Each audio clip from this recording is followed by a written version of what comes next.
Hello, my name is Aaron Craig Mitchell, and welcome to Navigating a Career Pivot. As a career coach, I've seen an increase in the number of people who are considering life changes, career changes, other drastic changes, and I wanted to bring together a few friends who've gone through something similar to share their stories, their triumphs, and some tips that have allowed them to successfully navigate this pivot. Thank you for joining. Welcome.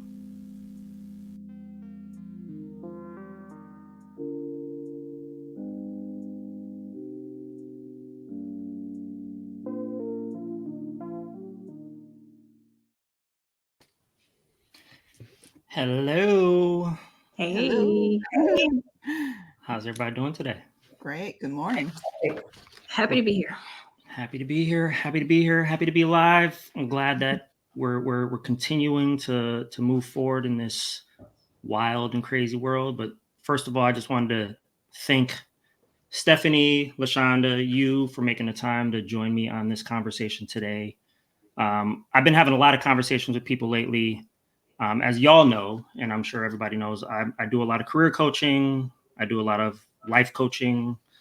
Sometimes it's just conversations with people who are like, I don't know what I'm doing. And people, I think, are, maybe it's COVID, maybe it's stage of life, but a lot of people are trying to figure out what they want to do different from what they've been doing. Right. Either they're in a rut or they feel like they've gotten everything they could have gotten out of the thing that they were doing, or life happened, right? Mhm. And it's happening so much now that I wanted to just make sure that we could get some very different perspectives on how to navigate those changes from people whose stories I've heard and I respect, and people I've gone to for advice and for guidance for many, many years, depending on the person, right?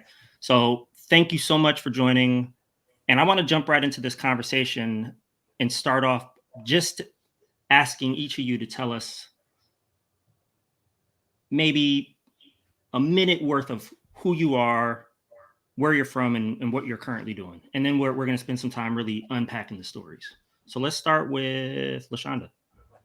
Awesome. Thank you so much. I am, like you mentioned, LaShonda Ramming. Everyone calls me Shonda. I'm based out of Dallas, Texas. I've been an HR professional for more than 27 years, starting in consulting. And I will tell you, I don't really have a formal title now because I do so many different things. And we'll talk about that in this session today. So I'm really excited to be here. Thanks, Aaron.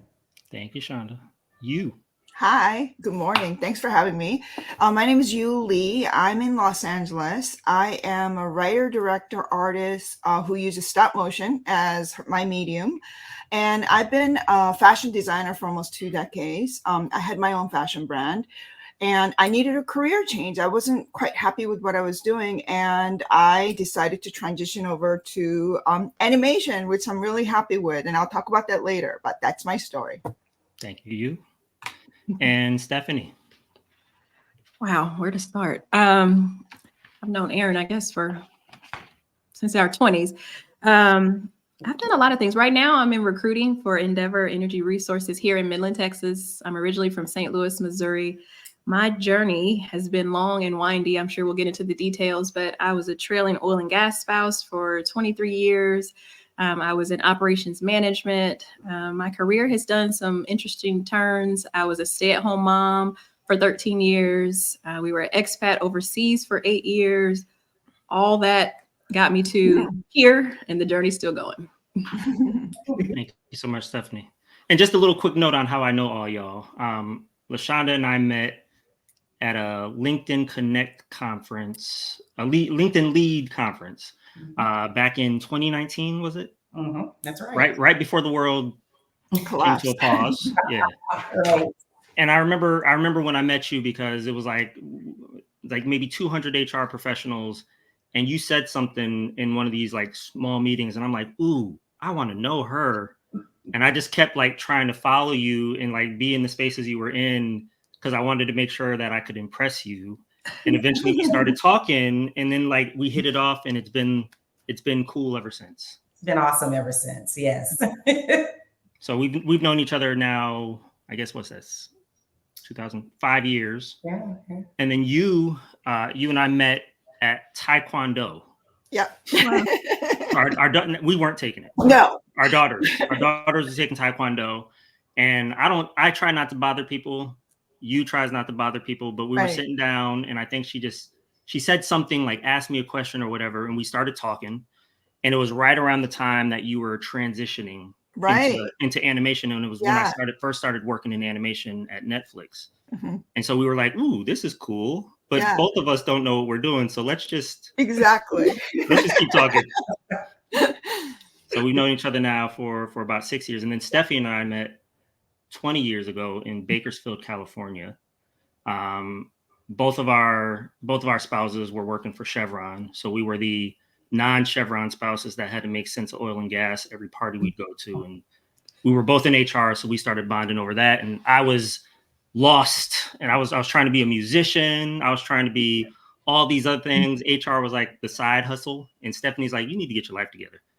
In fact, I still have the leadership book that you bought and signed for me. Like, here's what you need to do. I have it on the shelf. I might pull it up before the interview.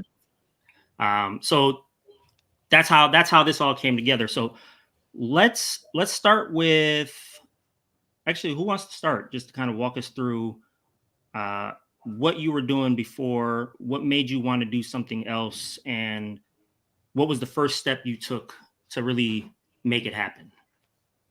I think we want to start with Stephanie. Start with me? Okay. Yeah. Mine's probably the most windy. So like I said, it was, you, Aaron and I, we both, had finally found our careers. I was with Target Distribution, and I was loving that. It was operations. It was good. It was enjoying life. And then my husband at the time, ex-husband now, said, my job is wanting us to move. Well, my career was about to take off, but you always bet on oil. So I followed his career.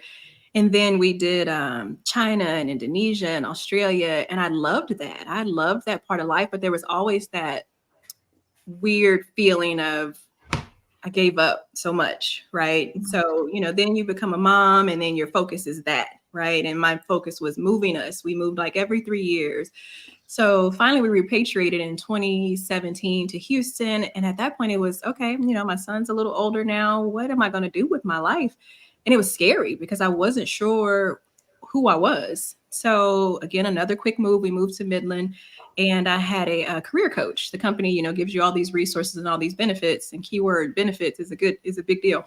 I was able to use a career coach, and we just talked through for 2 years, and then COVID hit. So I was able to take my time figuring out what I wanted to do. Who am I? I've always been good about knowing what my strengths are, but it was, what do I want to do now at this big old age, over 40? Life looks different. Career looks different. I'm a mom now. Marriage was rocky at the time. Who do I want to be? And so it was just the fear. And then the hard part of, how do you come back after so many years of not being something? Your resume is dusty. Everyone would say, oh, you had this great experience, or you got great experience on your resume, but the AI systems spit you out, when there's age on that resume. And so it was, how do I fight my way back? And so, I can go into a little later, but the depth of it was, I had to go the non-traditional route. I had to identify, what do I want to do? Use my network to get there, because I can't get there electronically. I can't get there by just submitting a resume. It's got to be through relationship until, I have some tenure somewhere. So that was the big thing. It was, I build networks and I have these relationships, but it was like, I had to utilize those relationships to figure things out and to move things along. So it was one day at a time, one step at a time. There were times where it was not embarrassing, but you're like, you at your big old age, you're like trying to figure it out. It was just like, it's hard, but it's just, my commitment to myself was one thing at a time, whether it was one coffee, whether it was one email, whether it was just sharing my story, perfecting my 30-second speech of what my skills are, what I want to do, what I think I want to do. And it took me a good year and a half. It was writing about it. It was being honest about it. And there's so many other people who could relate to that story and relate to that energy. So that gave me some strength, just being vulnerable, but sharing. So, yeah. Yeah, I love that, Stephanie. It's interesting. You talk about networks and all the pieces. Like, we just have to figure out where to put the pieces, and it's different for each person, right? So there is no formula that says, do it this way in this order, and then you will get to that thing. And I think we tend to think in a very linear way because it's easy for us to do that. So I'll tell you, for me, it was always looking for the next thing. So I started my career in consulting. Loved consulting. Best years of my career, those first 15 years traveling the world. I did everything from being a junior consultant all the way up to being a partner. And then the same thing, right? I had a son, and your life changes. I can't travel as much globally, all of that. In a world where, being one of the few and almost the only for a while female partner, first to have a baby, all of that, right? Mm-hmm. So it makes it really interesting. But I'll tell you, what I ended up doing, and I didn't even know or realize what I was doing, is working on the adjacencies. I have this principle now that I've coined around adjacencies. And what I did is I'd say, okay, I'm a core HR consulting, but I think I want to expand to do benefits, not realizing that really what was happening is I was getting bored. Mm-hmm. Right. So then I switched and said, I want to go and I want to implement benefits now for companies. And I did that.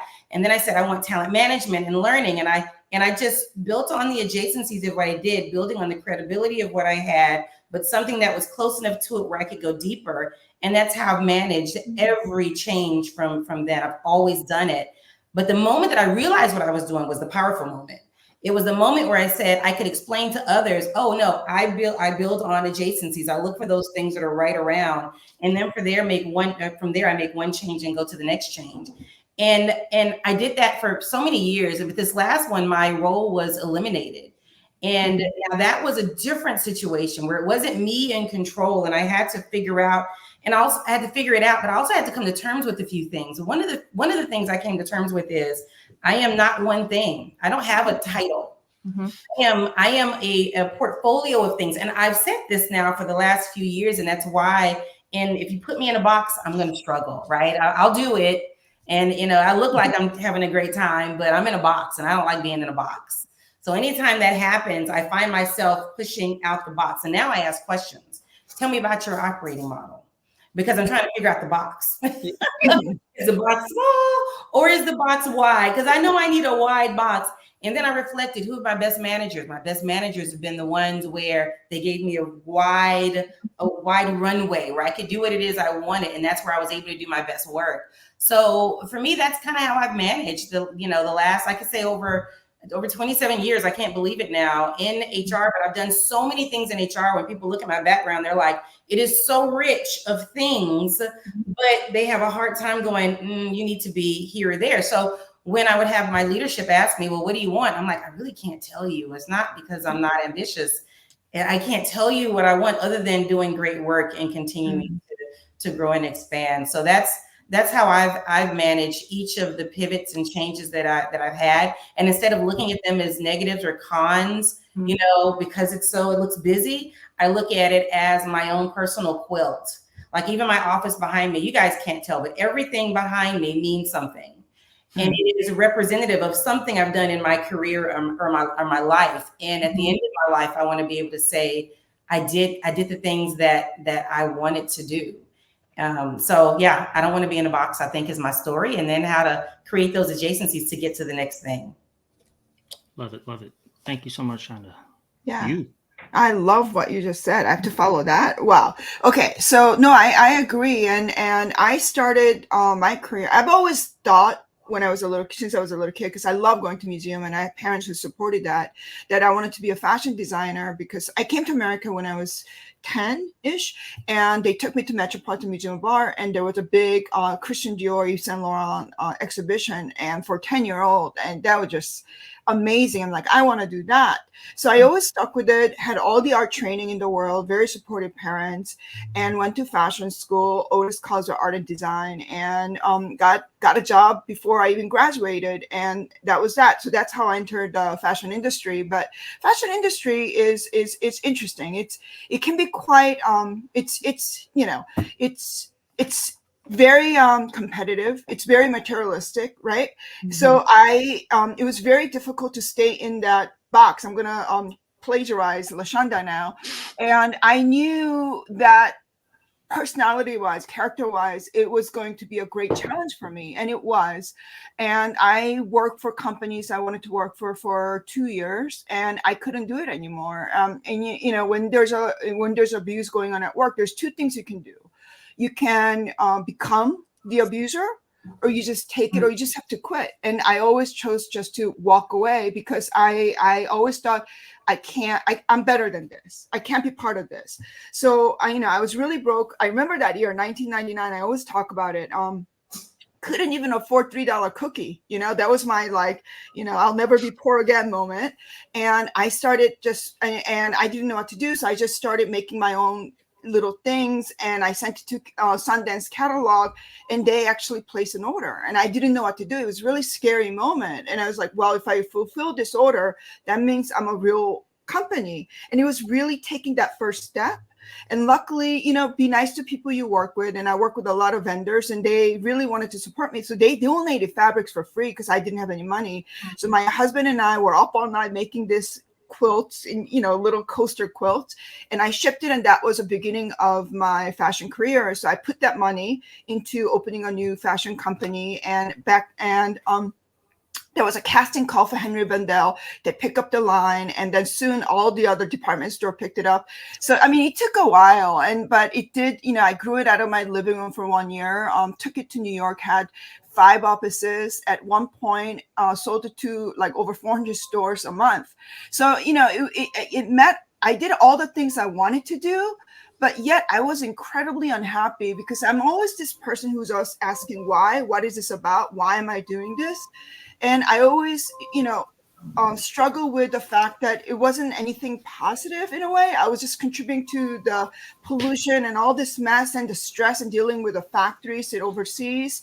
So I was unhappy for a really long time. And then I became a mom. And when you're a mom, you get really, and I was a really late mom, and I picked up the camera, tried to capture all the moment, didn't grow up here, so didn't know any lullaby. So I made a stop motion music video with the help of my friend, and I just fell in love.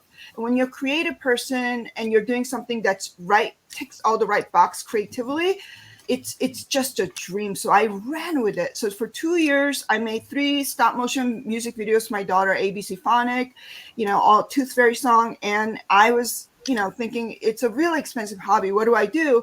So on a whim, I applied to USC, and that's how good the school is. I'm really so grateful. They actually took a chance and accepted me. I broke the record, I think, in animation as the oldest student they ever accepted.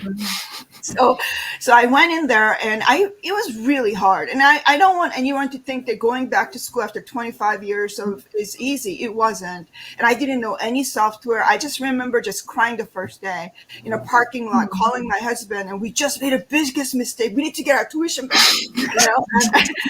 And for 6 months, I cried every day. And I'm a tough cookie. I do not cry.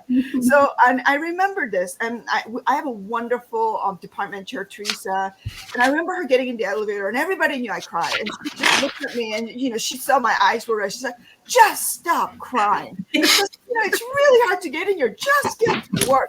And I'm like, and from that day on, something clicked. I'm like, okay. So and I just really worked hard. I was the last student to leave. I had to put in 3-4 more hours than 3-4 times more hours than every other student. And somewhere along the line, I learned something. And here's what I learned is that, being older student is actually a superpower. A lot of people see A's as a negative. It's such a positive because it gives you life experiences and creativity from those life experiences that young people just are not able to have. So what I realized, I first thought A's was my biggest, kryptonite. It was something negative, but it ended up being the most positive thing. And I became a storyteller in the process. And I came in wanting to do stop motion. And what LaShonda said, when you do stop motion, you're in a box. You're either animator or fabricator, right? You do one thing and you do one thing really well. And I realized I'll be incredibly unhappy. I want to do everything. So yeah, now I call myself independent, writer, artist, director. That's why I say that. So that's my story. Awesome. Go ahead, Stephanie. All the points. Me, Aaron, you have to cut me off. LaShonda's point, and then Yu's point, the creativity piece, right? I think that's key probably for the characteristic that we all may have is that creative piece and not being put in a box. Mm-hmm. I think for me too, what helped propel me to figure things out, because I've never been one who just sticks with whatever the plan is, but it was having friends around me who were still excelling, right? Even when I was a stay-at-home mom, I didn't fit into that box. I didn't fit into just the toddler snacks and that bit. I was still motivated. I still had energy. I still had drive. And I think getting back into that space of, okay, what do I want to do? It brought me back to my entrepreneurial spirit. It brought me back to that creativity. We were moving again from Houston to Midland, and I had a going away party. It was a slumber party, and all these women were like 38 to 60.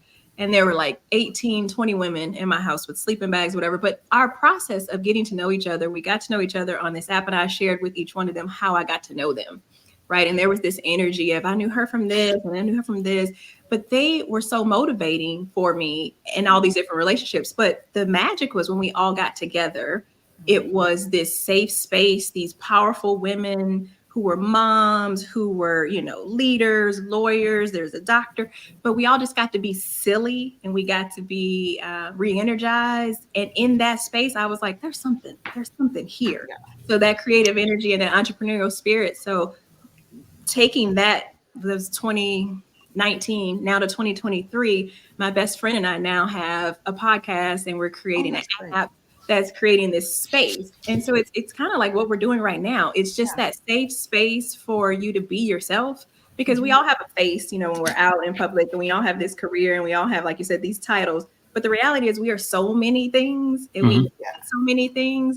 And so we just, again, taking that energy and that creativity and saying, well, what else can I do? Because like you said, I don't fit into anybody's box. And I think you said that older energy, I don't think we have as much patience for things that doesn't serve. If it's not serving, it's not giving, it's like, well, let me just move on. So it's like, I think now channeling and realizing one job, one opportunity is not going to give me everything. And that's okay. I don't have to have one thing. So, trying to create this career now, going back to that, but my passion and my energy, it doesn't have to be my 9 to 5. I don't think we were designed to get everything we needed from a 9 to 5, right? Well, something LaShonda said too. So this is how I work. I'm a little bit morbid. So I always work backwards, right? So I always think about my day, die, right? If I'm not gonna, and if I don't think any one of us is going to die regretting, I should have spent one more day at my work. I don't think that's going to be it. I think what we're going to regret is I should have done what I wanted to do. Yeah. Right. I should have spent time with the loved ones and have a meaningful relationship. But for me, I want to make sure that whatever I do, the voice I have, the creativity I have is something that leaves something a little bit positive for me. Yeah. And, my husband jokes that when I die, there'll be no record I ever existed, because I don't like to take a picture of myself. But I want to be remembered for my work. Right. So that's what I'm trying to do. And I think that's important to remember is what are we going to regret that we should do now so we don't get there? Right. Yeah. And I do think there is a theme. We've been taught to think about work in a way, right? In a very specific way. We've been taught what success looks like. And there's a couple paths as to what it looks like. But I think that where we miss, and what I'm loving about this conversation is, life is broad, right? There's lots of things, but even when we look, I had to sit down and ask myself, this looks crazy, all these things. But what I found is there was a theme throughout. And for me, I love working with people and solving problems with other people. I love healthy environments and doing that. I thrive from working in healthy teams doing that. Therefore, I spend a lot of time and have spent a lot of time as a people manager to create and develop healthy teams, because I want to have fun at work, right? Yeah. So when I look at that, and I said, this is interesting. Even with my latest, which I haven't spoken about yet, but we bought a boutique fitness studio a few months ago. Now that seems weird, right? Like what in the world, right? So we go corporate, we go HR, we do all these things. I had pashminas at one point I was selling. I worked with artists all over the world to print their art on silk and sell it. So you can see there's different things, but fitness, that's a whole new ballgame. But what I realized when I walked into the fitness studio is I loved it right away. And what I loved about it is it's an indoor rowing fitness studio. And what's that about? Teamwork, Yeah. Mhm. So, right, I didn't pick it up at first. I had to realize, why do I like this so much? You go inside the studio and everyone's working as a team to get X number of meters and split time and all these things. But that's not like, so there is a theme there around the things that I enjoy and why it is that I do it. And then giving that, then I get this portfolio. My husband laughs at me. I have this image in my head where I'm looking for it. My eyes are kind of looking up and then my head is up. And then I have all these different ideas coming, around my head that are there. And I'm working towards all of these things. Well, that's just because I believe that, those are the things that drive me and that allow me to get there. So now a corporate job is fine, right? It's fine as long as it's wide enough and I'm not in that box. But also I realized that, yeah, I could do, fitness and I can do some of the other things. And from fitness, you'll never guess what I'm doing from that. Building team building and then inviting corporations to come into my studio to do team building exercises now. Who would have guessed? Yeah. Because that's my thing. Mm-hmm. Regardless of whether I was ready to admit it or not. Let me ask y'all this, right? Because you've naturally touched on a lot of things that I talk about a lot, which networking is a big one. Like I believe networking is the solution to every problem, right? Mm-hmm. And I can talk about a lot on that. You also talked about creativity, right? And I think that being a common theme, and we need not go much further. I describe myself as a jazz musician, not because any other reason than that's the spirit that I like to embody, and I approach everything I do that way. Are these things, do you consider these things enablers to how you've been able to be successful? Mm-hmm. And if so, like what other things do you think have been important in enabling this journey that you've had, these transitions that you've made, the sort of continual pivots or the ability to pivot? What really enables you to do that? Because none of this stuff sounds easy. Like you talked about, you were talking about like you couldn't afford a $3 cookie. I couldn't afford $3 cookie, and I still think about that. And I ate nothing but spaghetti that years. You know what I don't eat anymore? Spaghetti. So I'm gonna I'm gonna say, like, I think tenacity is really important. Persistency is important. And I had more doors slammed on my face. And this is something that I learned with the maturity. When somebody slams your door and tells you can't do something, right, or rejects you for it, it's actually like, it feels very negative and you get down, but it's actually kind of like a good thing. And here's why. A closed door is a fastest guide in a map where you need to go. That's right. And once I figured that out, I'm like, oh, I get it now. So when somebody says no, I'm like, great, fine, your loss, not mine, moving on, right? And I mean, that doesn't mean I don't feel it. I do feel it, but I move on, right? I shake it off. And when something really bad happens, and Aaron, you know what I'm talking about, and it's like a fire in my tail, right? I'm like, I am going to prove you wrong. And that's where I think tenacity comes around. And I know enough to know like at my age, I'm going to be 52 this August, starting out like in the beginning and working my way up, it doesn't work. That road has been slammed when I enter. So I always say, then you got to look. So I need to come side. I need to pave my way, come side, and like surprise everybody and hit a home run. And home run is not something that you get right away. You practice betting, and then when you go on a field, you hit a home run. So there's obsession with youth and like hitting getting a Sundance or doing something like superstar that like you drop out of Harvard and you do a company and it's $1 billion. That's nice, but most of that is a myth. Behind every successful person is multiple failures and billion hours spent on trying something. So that's the truth. I ton of humble pie, but I regurgitate it to something nutrition, something for me, and I keep trying over and over again. And I want to press on that a little bit, because not everybody knows.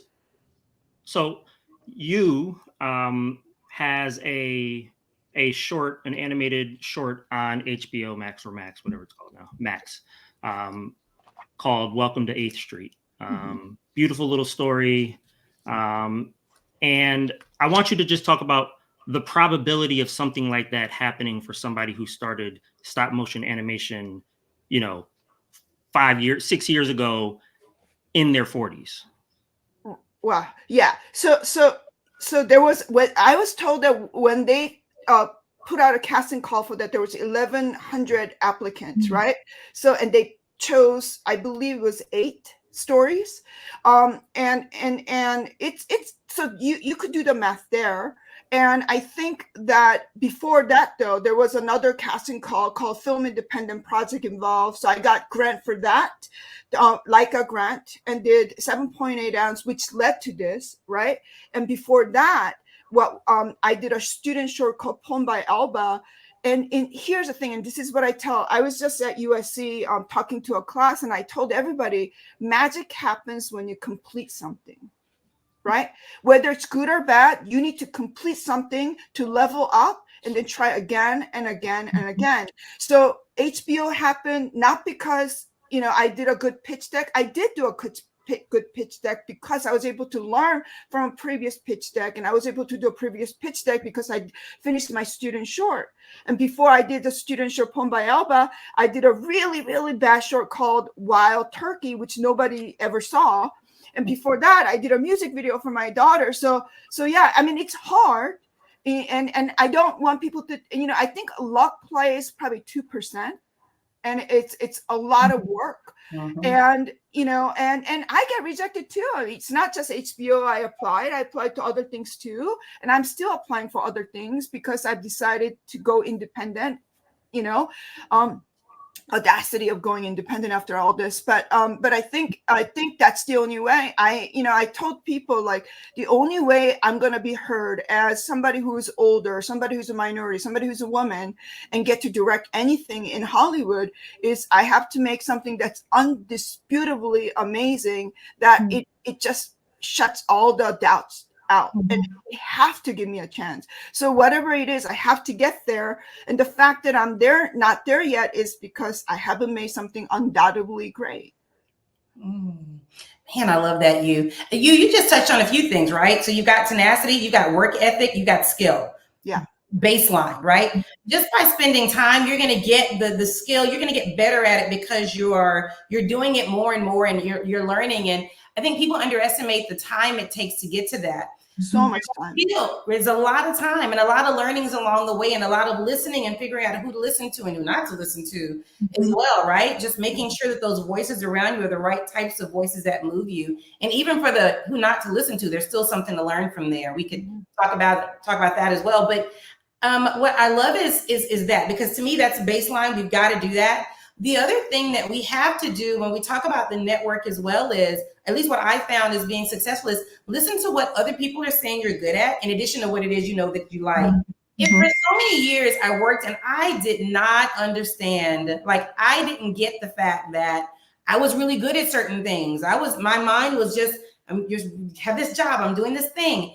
And then when other folks, I started to hear it more and more, I'm like, oh, let me listen to what it is that they're saying. And then in doing that and listening to what it is that other folks are saying, that allowed me to be able to say, okay, great, this is a strength. It's not just me. It really is something that I do well. Then I started from a practice perspective, and I did it honestly initially because it was fun. I would spend my Friday mornings, every Friday morning I would travel. I was a consultant. So what I ended up doing was, every Friday morning, I would call the folks that I worked with currently, or people that I didn't want to actually, or people that I worked with currently or worked with years ago, and just to keep up. How's the family? How are the kids? What's going on? How are you doing? And then I ended up building my network over time without realizing it. I was just having a great time catching up with the people that I enjoyed working with. And then in time, we fast forward today, I get a call, a few months ago. Hey, I need you to lead change management for me. Long initiative, long whatever. Would you do that? Oh yeah, I can think about that. Let's talk about that. So then our networks do take us to places that we ourselves wouldn't be able to do that. So I love the focus on networking. Sometimes in life you're better at it than others. I mean, like I've kicked myself to say, oh man, I don't call people every Friday anymore. My Fridays are ridiculous.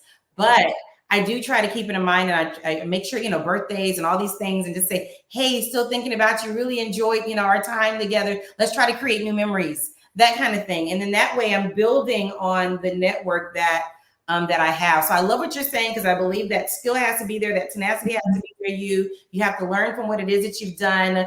And then I'm just adding to the conversation as it relates to how it is that we are actually talking to our network, and also listening to our network as well. Well, LaShonda, I think the key piece you said, especially for me, whatever I do has to be genuine. It has to be authentic. I can't play fake. I don't have a poker face. I just don't. I don't have the time or the interest to, make somebody feel good. It has to be genuine. I have to have a heart connection. I have to feel what it is you're doing is your truth. And so if I have that, then you're in my little personal network. And it's my goal to help someone else. Right. And so that is a two-way street too. When I do need help, I feel comfortable asking or sharing or connecting someone else, because I feel like there's that thread, there's a foundation of relationship. I think that's the key to everything, is relationship. And so I think part of my driver too is accountability, right? Yeah. It's that personal accountability. It's my faith.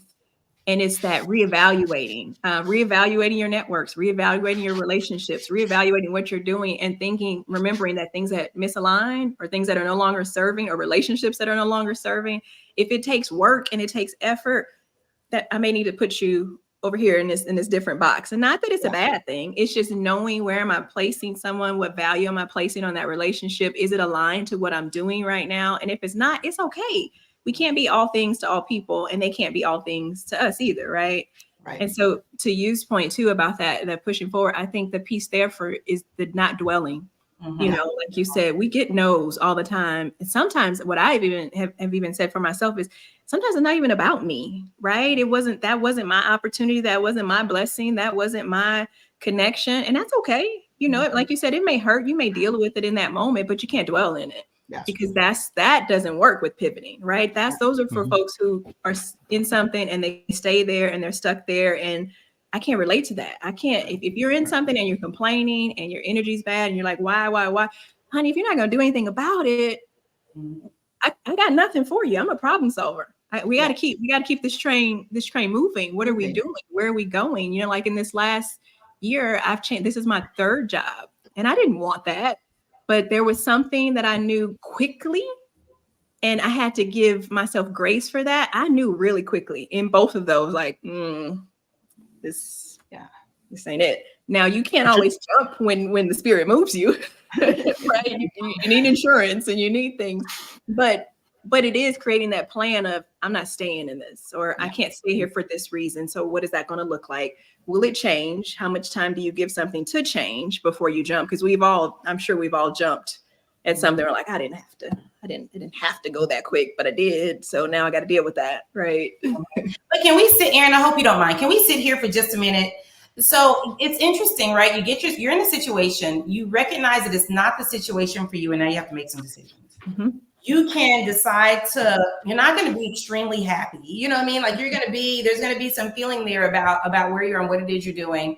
You can complain about it. And then when you start complaining about it, especially if you start talking to colleagues, that could be a hot mess, right? Mm-hmm. But then you need to find, and for anyone listening, I would say, call Aaron, have the Aaron, right? So that way you can at least get the blow some steam and get that out the way and get some direction. So that way you can get back into a more positive space, because I've been there. Like, I'm like, oh my goodness, I'm miserable. I walk in every day. I hate walking in every day. The commute's terrible. The locations, I come up with all kinds of things of but at the core, there's something else that's happening, right? As to why I'm not, thriving or happy, or sometimes I'm thriving and still unhappy. And that's another thing, right? And everyone's like, oh, it's so great. I'm like, is it so great?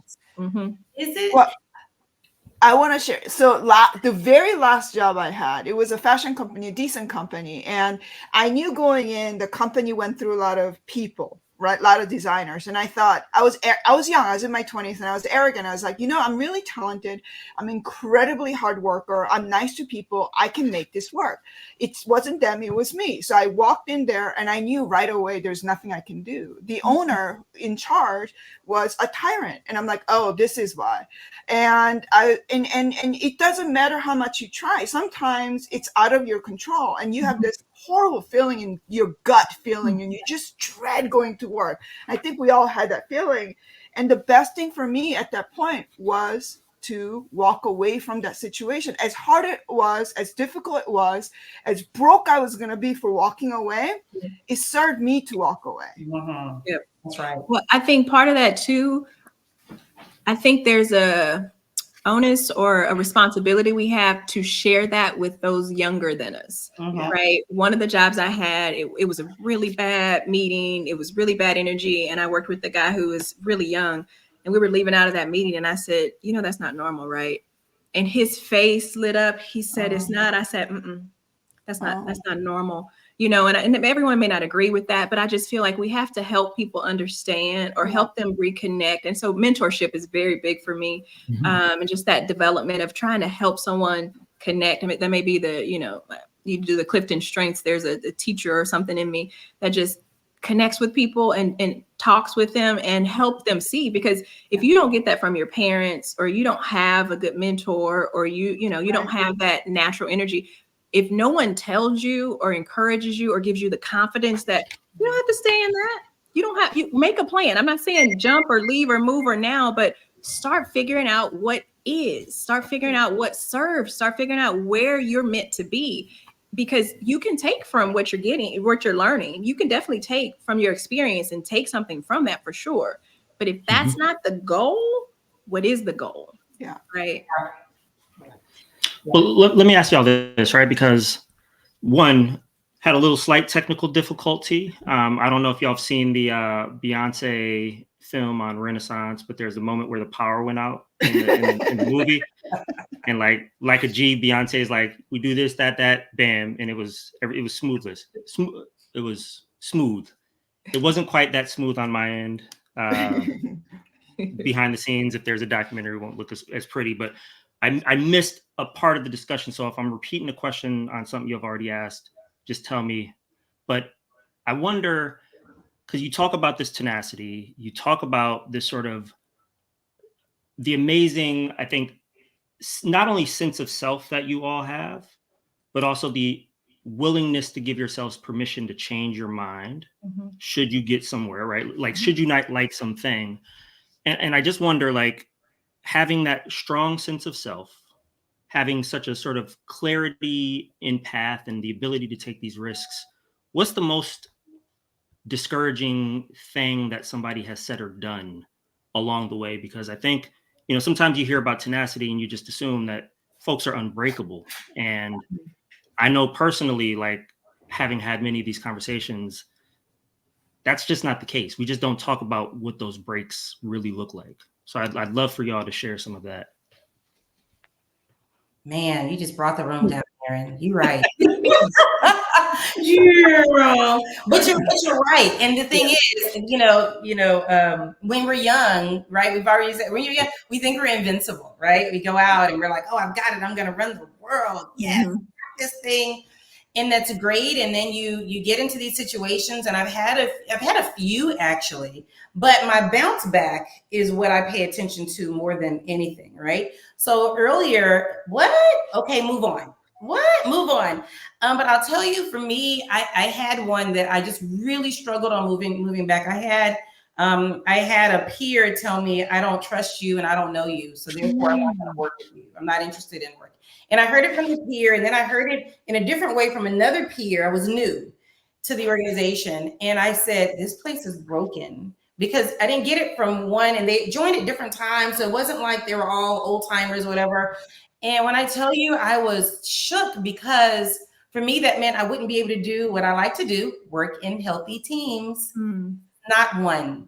How do you recover? How do you get out? And I tell you, the amount of stress. I never forget when I went to the doctor and they took numbers, did all the stuff, regular visits, whatever. And I had numbers that were high, and I was like, yeah, that's the job.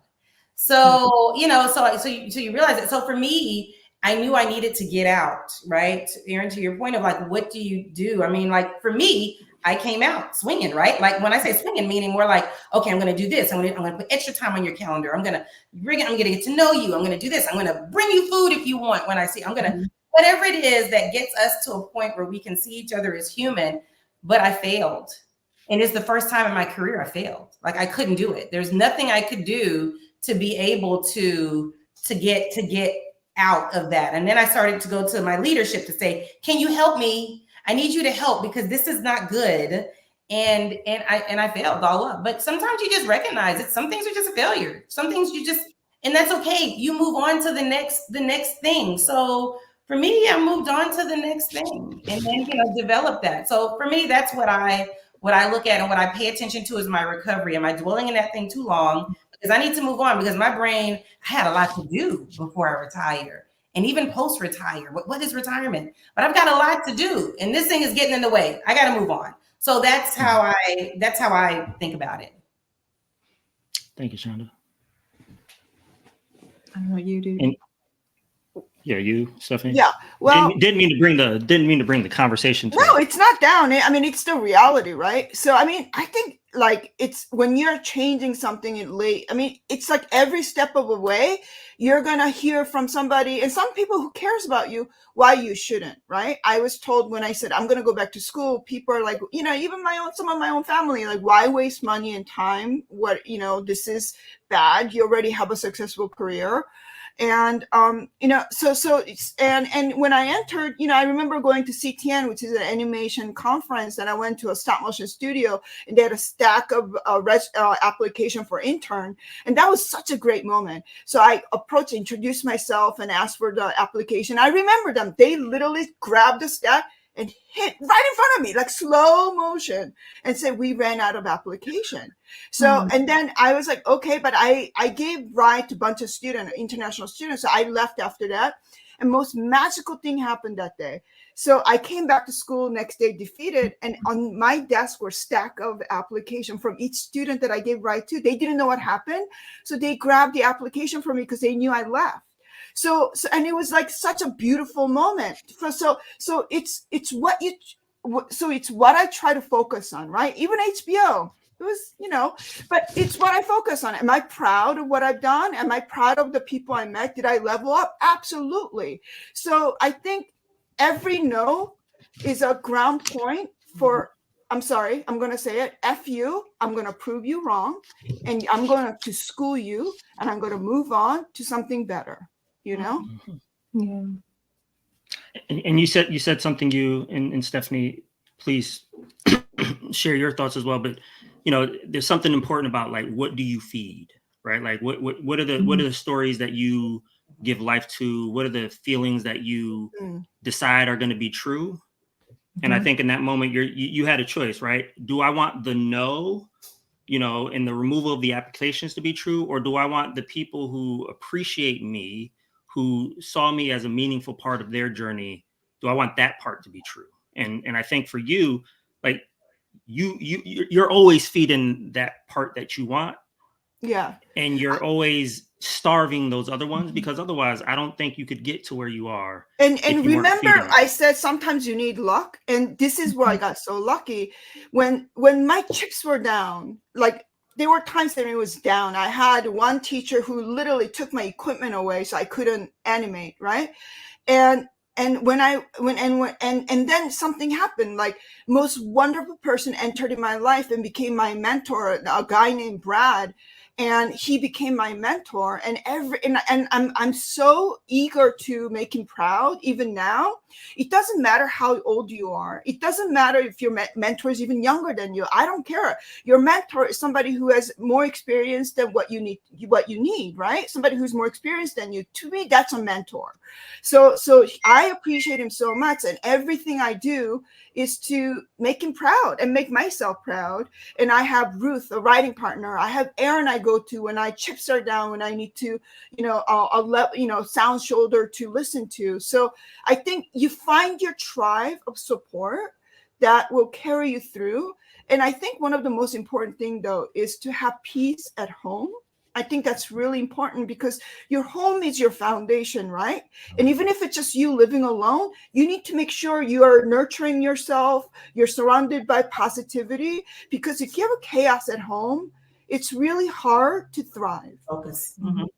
And so I luckily have my dogs, my cat, my snake passed away, so sad, and I have my child, so I have things that I love, that I treasure, that ground me, that allows me to do my other things,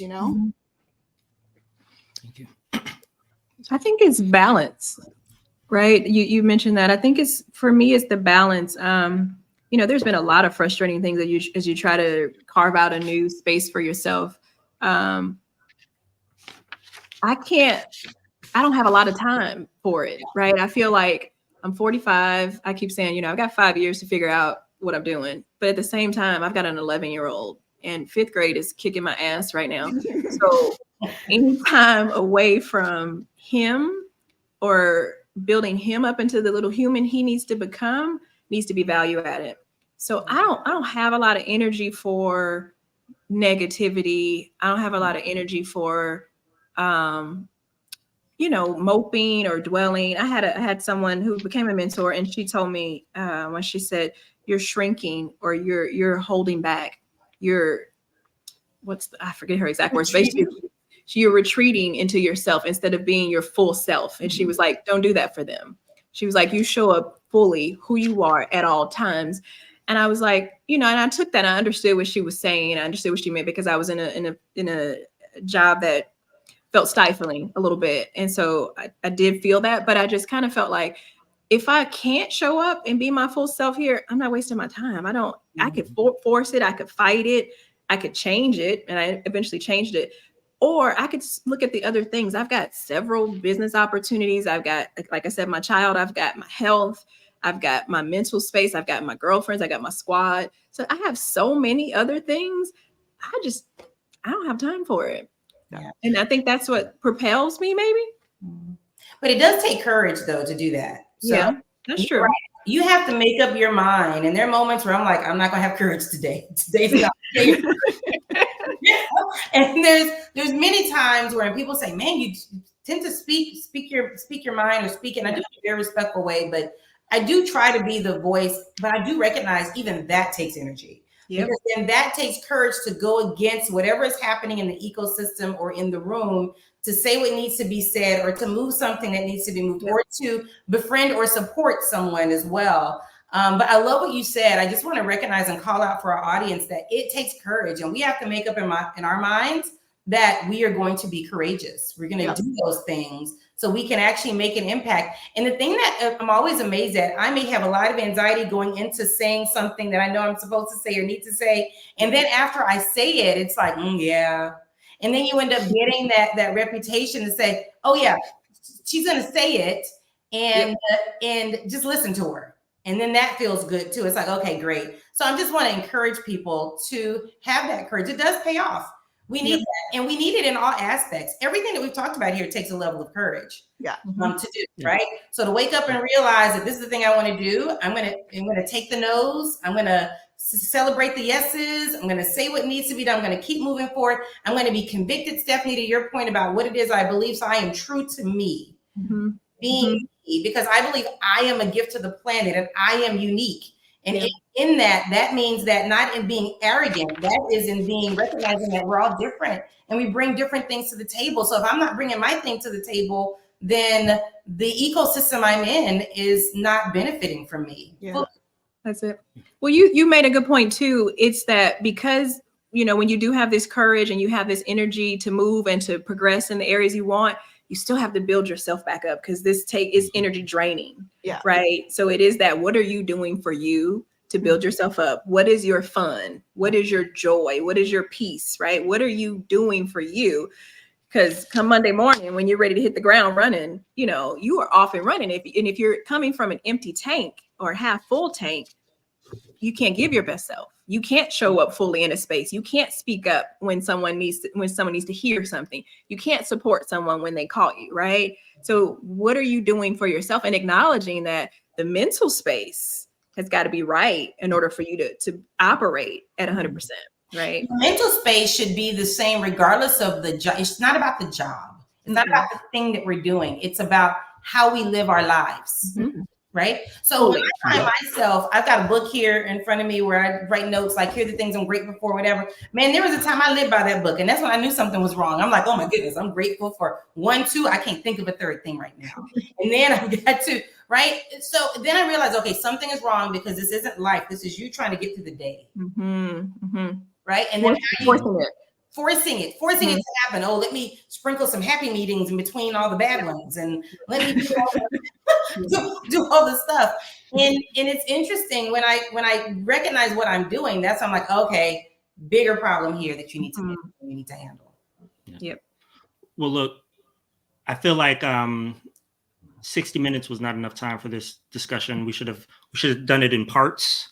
I want to read back a couple of things, and then I'd love to ask y'all, for some of your sources of inspiration and strength as you've been navigating this journey for as long as you have. But you mentioned the importance of not only building, but using your network for a number of different reasons, right? Whether that's moral support, job opportunity, advice, a slap in the face, stop crying, like whatever it is, leverage that network and continue to build and use it.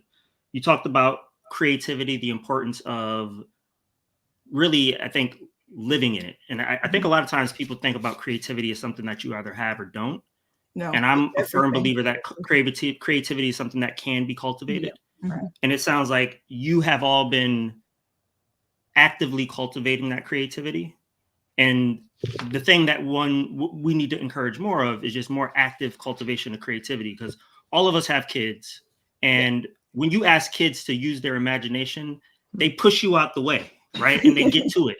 Like you ask adults to do that and they're like, but I'm not qualified. It's like, but my 13-year-old is, my 10-year-old is, like, give me a break. So that creativity is such a huge part, because I think it allows you to see a future that doesn't exist. I think it allows you to see a path that somebody hasn't carved out, and allows you to see around the nose, right? And it provides some fuel for that tenacity, which is another thing that sounds like a theme. And the tenacity is something that might just be something you're born with, but it's also something you can build and learn through watching others, through learning from others, through mentorship from others, from somebody saying, good job taking that chance. You should do this over here, do that over there.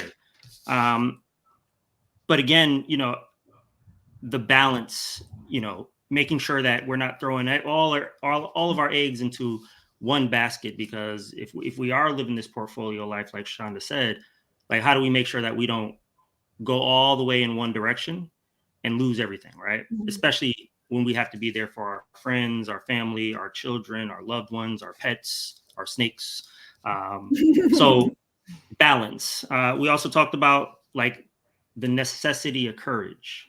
And, I think I want to thank y'all just for having the courage to share your stories, because it's not always easy doing so. I know you said you'd rather be behind a camera than on camera.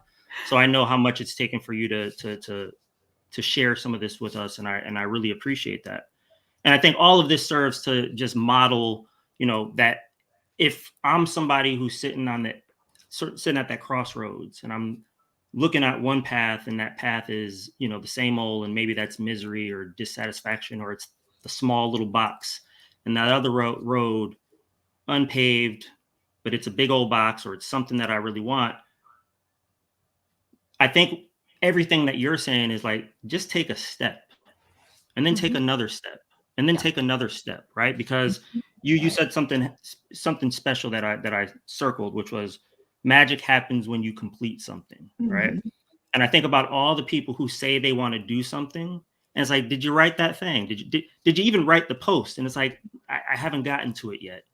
And a lot of the reason is it's not perfect. It's not this, it's not that. And I think about all the things that I didn't wait to be perfect. And then 40 years later, it's like, oh, now I'm an expert in that thing. How did that happen? That happened because it's like, okay, that bad thing builds upon, I have an understanding of the process. I can make this iteration, so on and so on and so on. And I have watched all your films, by the way. So I know the process. And I even watched when you were doing the exercises with the little articulated puppet. And I'm like, oh my God, how far has she come? Right? Because I enjoy the process. I enjoy the development. And I think so much gets lost in the success stories, the person who went from this to that. They don't hear about all the mess and the pain and the loss and the crying and the tears and the balled up pieces of tissue. And I want to just thank you again for bringing that all to this conversation, because each one of those elements is important. So in maybe 10, 20 seconds, do you have a book or an article or a film or something that you have drawn inspiration from that has helped you along your path? And I'll start with Shonda, because we talked about it right before the session. Yeah, the one thing that I recommend, there's a workbook that I like called Designing Your Life. So it's the Designing Your Life workbook by Bill Burnett and Dave Evans. And I went through it, and then every few years I come back to it, and I recommend others do the same as well. But it's using design thinking to be able to design your life instead of letting life happen to you. Awesome. Thank you, Shonda. Me, I just read and watch a lot of movies. I'm going to tell everybody to go watch Boy and Heron by Miyazaki. That's on theaters right now. I think it's a great film, and I think it answers a lot of questions that people might have. Thank you. I think for me, I could give you all the books I like, or the Audible books. The one I'm reading that I like right now is the Unfuck Your Life. I love that one. But honestly, this is key for me. Just write it down. It starts with an idea. Just write it down. It doesn't take much. Get a pretty notebook, get some stickies. I love a quote. If you hear something, I was one of those people in my 20s where I had all the quotes on my mirror or in my car. It doesn't take much. You don't have to have money to do it. It's just like she said, there's magic in completing something. For me, I think it's that your blessing is right on the other side of your action. Yeah. That's it. It's just a simple action, one step at a time. Erin, you said it. There's no method to it. There's no silly formula. Just do it. Just do what you're meant to do, one step at a time. There's no answers. We have sun up to sundown. Accomplish what you can in that day. The next day it might make sense. And I think Shonda said it early on. It's not going to look like what you thought. We'll end up with all these things, and there's a thread. You won't see the thread while you're doing it. You won't get there. And that's why these notebooks, I think, help, put a date on something. I even heard someone say, when you hear something in the scripture or the Bible, put a date on that. Because when you come back to it, you're like, I get it.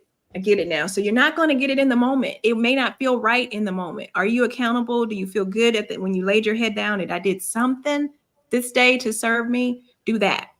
That's all I got. Yeah. And that's so much. Thank you all so much. Thank you. I promise to make this video available. I think there's a lot of gems that got dropped, and I want to pull some of that stuff out. Personally, there's a book or Audible original that I was reading recently listening to, Mastering the Skill of Reinvention by Pamela Mitchell. Super duper powerful. We are not related, by the way. I kind of wish we were, because I really admire the work. But I read it. I listened to it recently, and I'm re-listening to it, and have recommended to just about everybody who I've spoken to who's gone through something similar, because I think it's a powerful framework for what we're talking about. And so much of what you said is built into that process. So I'm going to end us here. Thank you so much again for joining and for sharing your stories. And I hope that people really appreciate the wisdom that you've left us with. So thank you. So nice to meet you, Stephanie and LaShonda. Thanks, Erin. Bye. All right. Bye-bye.